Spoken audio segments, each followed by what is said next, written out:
warahmatullahi wabarakatuh. Izin memperkenalkan diri.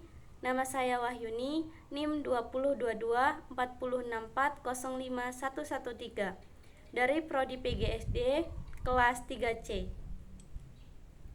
Saya dari kelompok 7 yang ingin membahas tentang filsafat rekonstruksionisme. Apa itu filsafat rekonstruksionisme? Filsafat rekonstruksionisme adalah pendekatan dalam filsafat pendidikan yang menekankan pada peran pendidikan dalam mengubah masyarakat.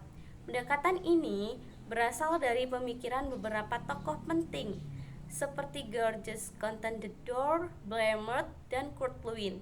Pada abad ke-20, mereka menyuarakan gagasan bahwa pendidikan harus berfungsi sebagai alat untuk merancang ulang dan memperbaiki masyarakat yang ada. Filsafat rekonstruksionisme menekankan pentingnya pendidikan dalam mempersiapkan individu untuk berpartisipasi aktif dalam perubahan sosial, mengidentifikasi masalah sosial, dan mencari solusi yang berkelanjutan. Dalam pandangan rekonstruksionis, pendidikan bukan hanya tentang mentransfer pengetahuan, tetapi juga tentang mengajarkan keterampilan kritis, pemikiran kritis, dan tanggung jawab sosial. Materi selanjutnya akan disampaikan oleh rekan saya, materi 2. Perkenalkan, saya Mel Andriani, NIM 2022 406405106, pemateri 2 yang akan menjelaskan tentang prinsip-prinsip utama filsafat rekonstruksionisme dalam pendidikan. Prinsip-prinsip utama filsafat rekonstruksionisme dalam pendidikan ada 4, yaitu yang pertama perubahan sosial, yang kedua yaitu kritik sosial, yang ketiga yaitu keterlibatan aktif, yang keempat yaitu kolaborasi. Yang pertama yaitu perubahan sosial.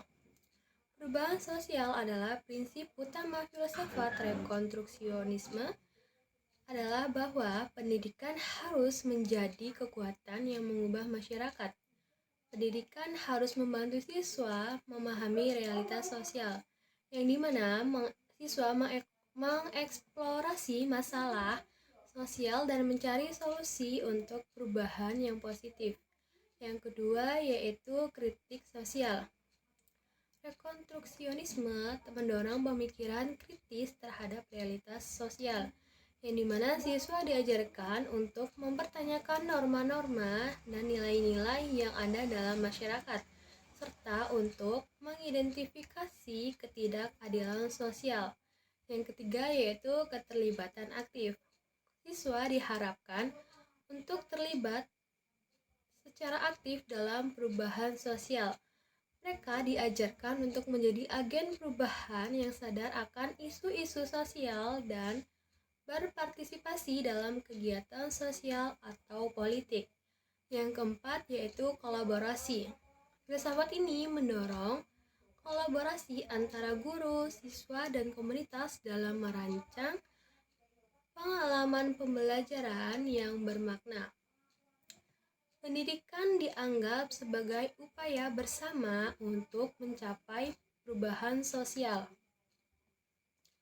Materi selanjutnya akan disampaikan oleh rekan saya. Terima kasih.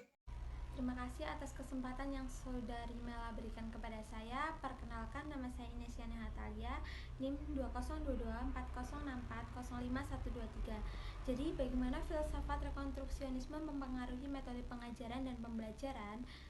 Terdapat 4 metode pengajaran dan pembelajaran. Yang pertama, kurikulum yang relevan.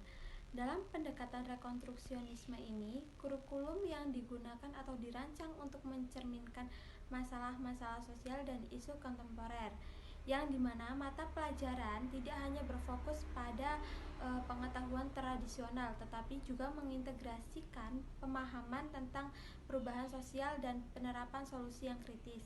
Kemudian yang kedua, pembelajaran berbasis proyek.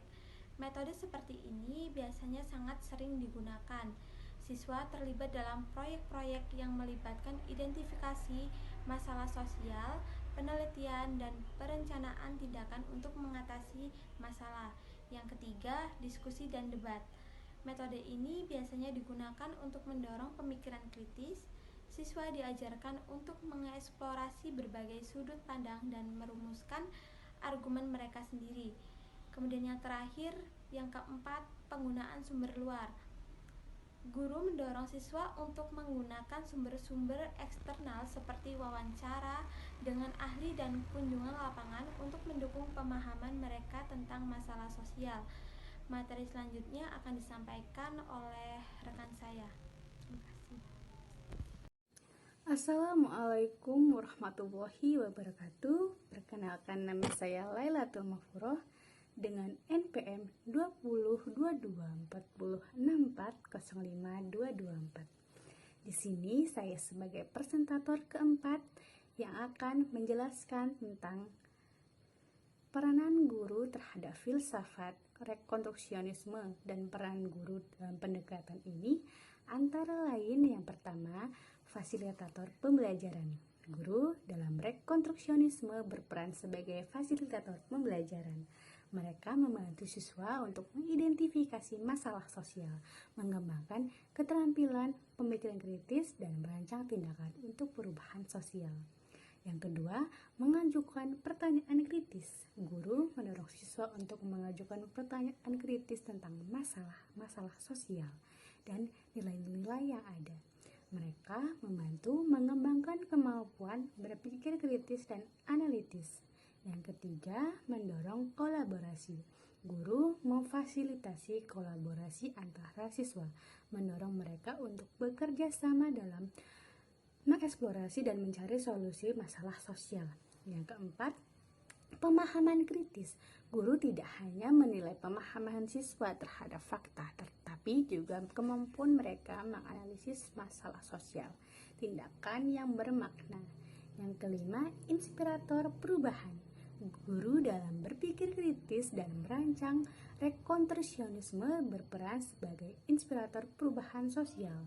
Mereka memotivasi siswa untuk berperan aktif dalam mengatasi masalah sosial dan menjadi agen perubahan. Dalam pendekatan rekonstruksionisme, peran guru bukan hanya sebagai pemberi informasi, tetapi juga sebagai pemimpin yang memfasilitasi proses pembelajaran yang berpusat pada pemecahan masalah sosial. Guru berusaha menciptakan lingkungan di mana siswa dapat mengembangkan pemahaman mendalam tentang realitas sosial dan mempersiapkan mereka untuk berkontribusi dalam perubahan positif dalam masyarakat. Mungkin itu saja yang dapat kelompok kami sampaikan. Saya memohon maaf apabila terdapat kesalahan dalam menyajikan presentasi. Terima kasih yang sudah menonton dan kami akhiri. Wassalamualaikum warahmatullahi wabarakatuh.